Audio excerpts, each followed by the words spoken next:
This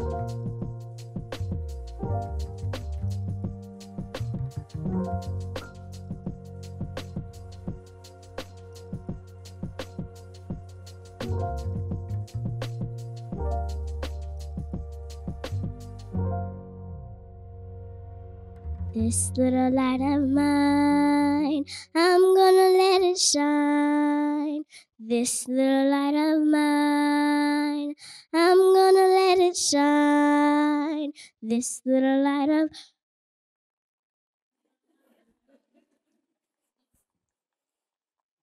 I love the beach.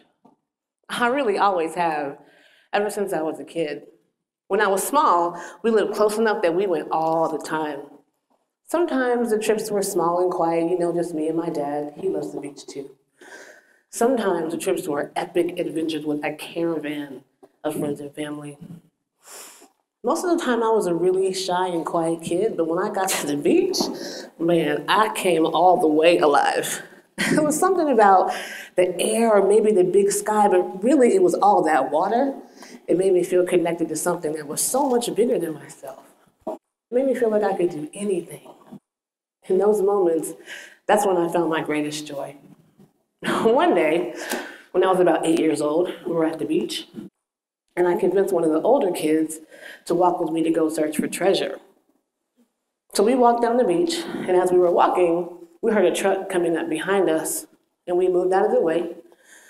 As the truck went by, a man leaned out of the window and said, "Get out of the way, you stupid!" But he didn't stop at the end. He said the whole entire word. In that moment, time stopped. I couldn't see anything, I couldn't hear anything. Everything just went blank. And then after the shock wore off, I was really confused. I remember thinking, do people really say stuff like that? I had heard about people like him before, but at 8 years old, I associated that kind of hate with the distant past. And then the shame rolled in. And then I thought, did I do something wrong? Is there something wrong with me? I had to have done something for a grown-up to stop his life and mine just so he could be cruel. See, when I grew up, my family raised me in a community that was very proud of our heritage. When I grew up, I was beautiful and I was brilliant and I could be anything I wanted to be. In my house, I was taught that my blackness and my girlness was a source of my power. Now, I was going to thrive because I was a black girl, not in spite of it.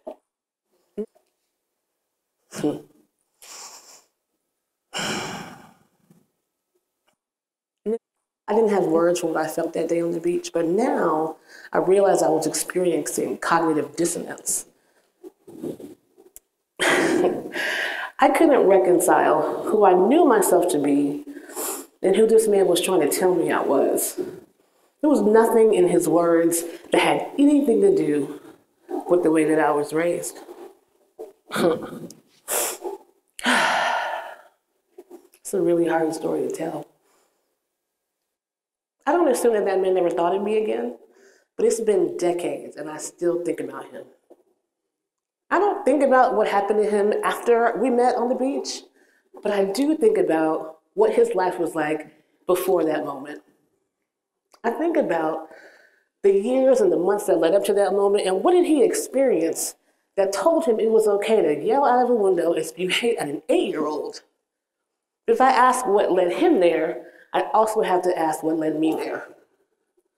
What told my parents that they needed to build a hedge of love around me that was so thick and so strong that when that moment came, I wouldn't take that man's idea of who I was my own. And even though they didn't know when it was going to happen or where it was going to happen, how did they know that it was going to happen?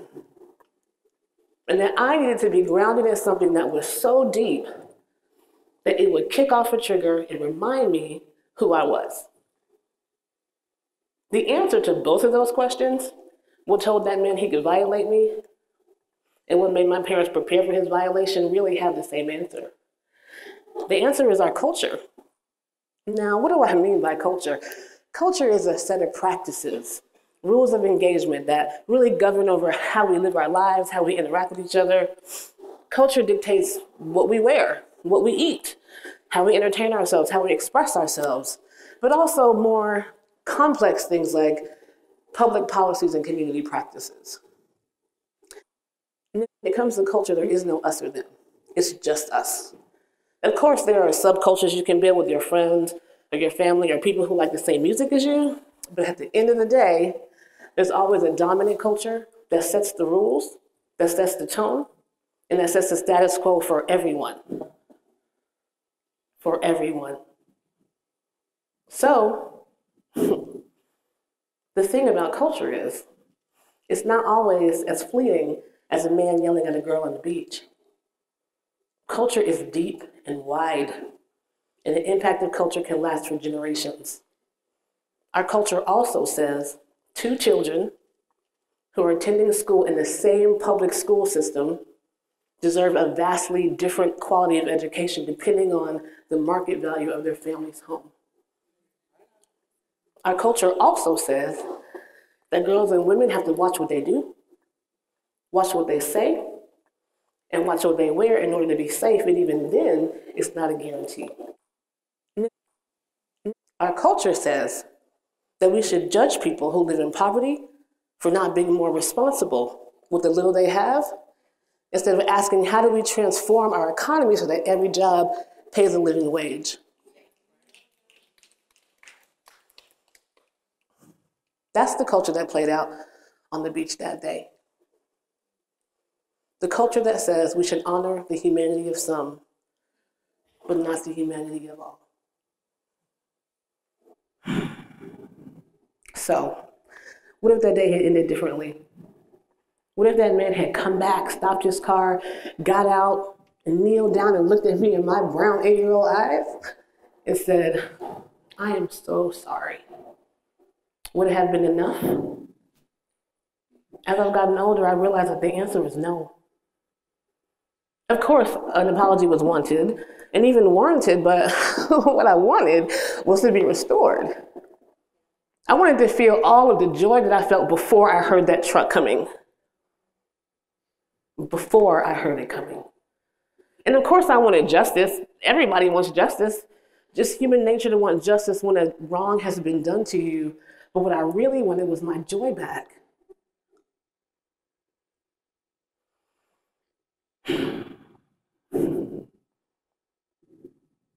Those of us who think a lot about removing the walls that separate us through race or class or gender or sexuality or nationality or ability, size, all those things, we talk a lot about justice.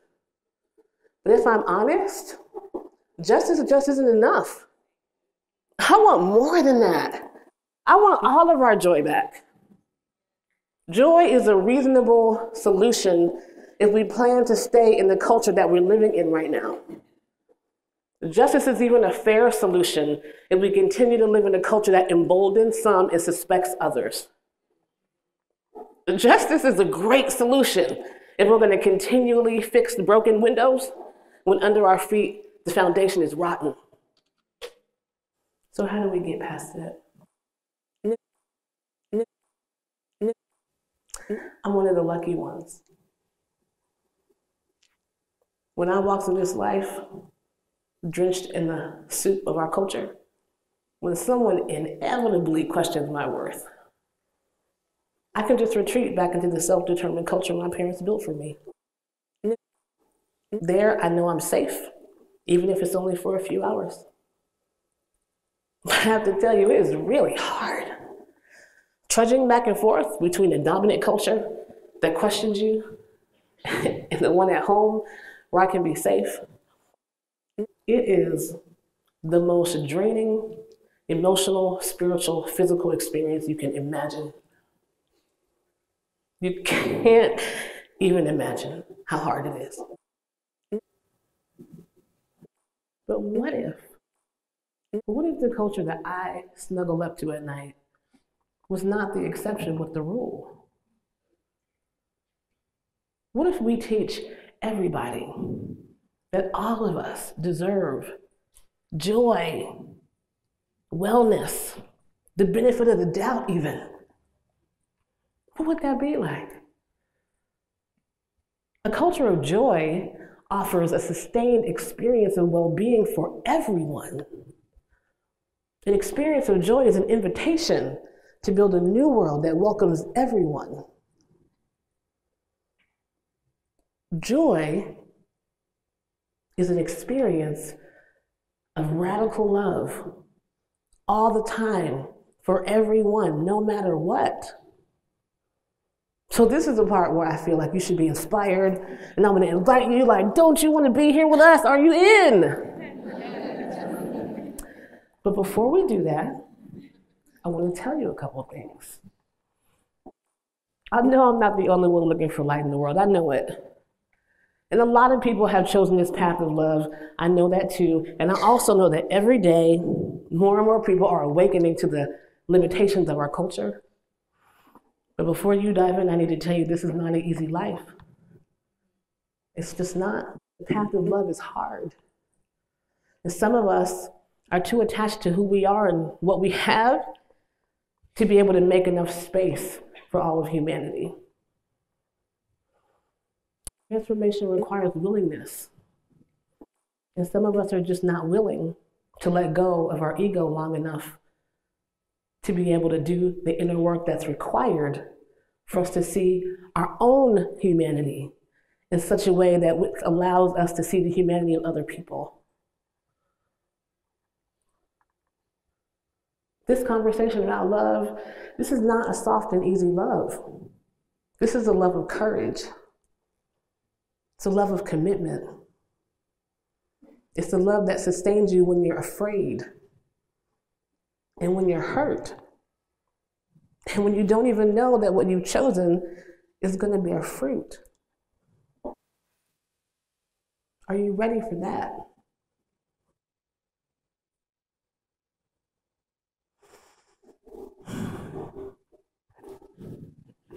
In this culture of love, we see everybody as a brilliant, vibrant soul with nothing but possibility in front of them at the moment that they're born. In this culture of love, we pay for the sins of the past. We think about the people we have left behind, the people we've held back, the people that we've ignored, and we ask them what they need, and we restore and repair what was lost. In this culture of love, we pay attention to the need for healing in and across our communities, and we understand that there's a difference between the need to be healed and the need to be fixed. In this culture of love, even our institutions, our systems, and our governments are bound by a sacred commitment to embodying love. In this culture of love, that man does come back to me on the beach.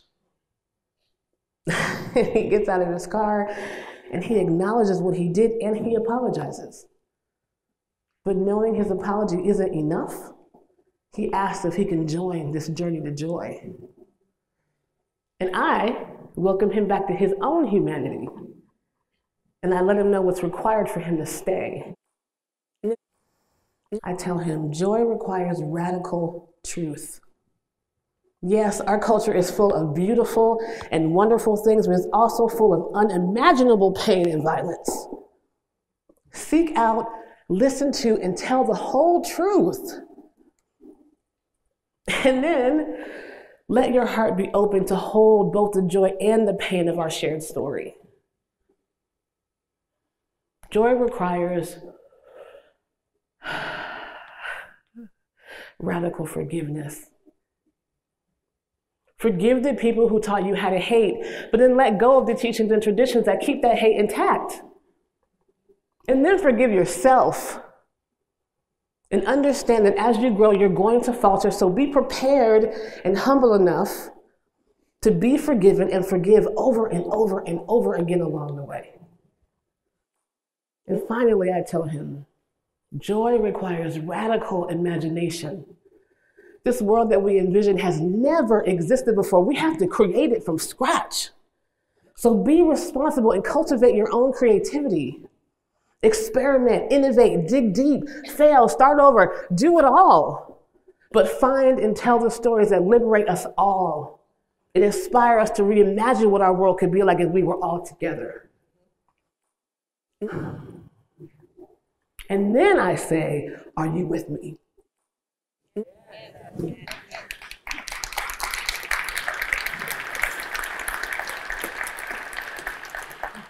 And if his answer is yes, then I'm going to welcome him in and love him and care for him and hold him accountable and listen to him.